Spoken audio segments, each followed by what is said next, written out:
Ensconced in his palatial suite here in the Place Vendôme, that's the Ritz Hotel over there, Law had achieved a greater concentration of financial power in his hands than any individual in all French history.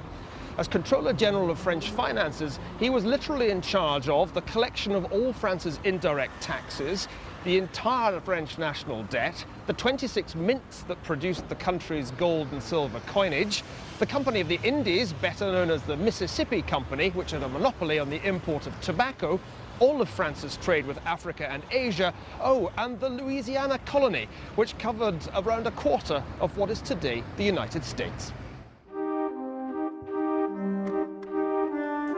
In his own right, Law also owned the Mazarin Palace, more than a third of the buildings around the Place Vendôme, more than 12 country estates, several plantations in Louisiana, and 100 million livres of shares in the Mississippi Company. Not bad going for a man who, when he'd first come here 12 years before, had been identified as a joueur, a professional gambler, and a possible spy. By January 1720, Law's triumph seemed complete. A Scots murderer was, in effect, Prime Minister of France. Law's problem was that he had no clear idea where to stop. On the contrary, he had a strong personal interest in printing more money, which his own bank controlled, to drive up the price of his own company's shares. Fortunately for Law, both his bank and his company were now operating out of the very same building, the Mazarin Palace, which he himself happened to own. So all he had to do in order to drive up the company's share price was to take a walk down the corridor from the office where the shares were issued to the office where the money was printed. You could say that Law had become the ultimate insider trader.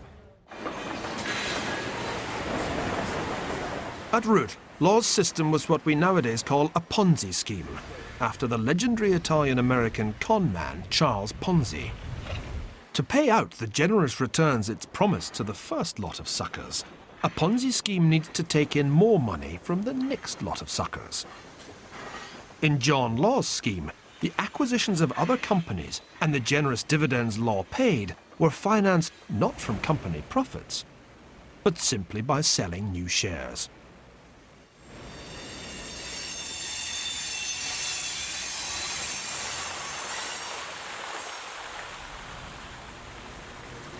Like all Ponzi schemes, however, the effect of Law's system was to generate an unsustainable bubble. Law had reflated the French economy with a combination of paper money and public confidence. Now, unfortunately, his bubble was about to go pop.